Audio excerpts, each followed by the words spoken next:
Alright guys, going to do the random order part 1. This will not be for teams, this will just be the order of our 16 people. Then I'll take each of the 32 teams, split it into 16. I will randomize those and plug accordingly to how these come out. So here are our players. We're going to randomize this 10 times. Okay. We should have everybody here. 1, 2, 3, 4, 5, 6, 7, 8, 9, 10, 11, 12, 13, 14, 15, 16. Okay. 10 times. 1, 2, 3,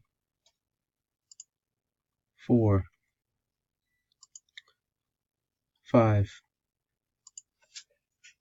6, 7, 8,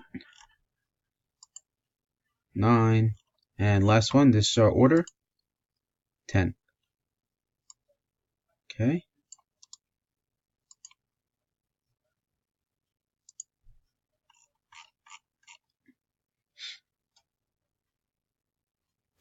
Can I write in here?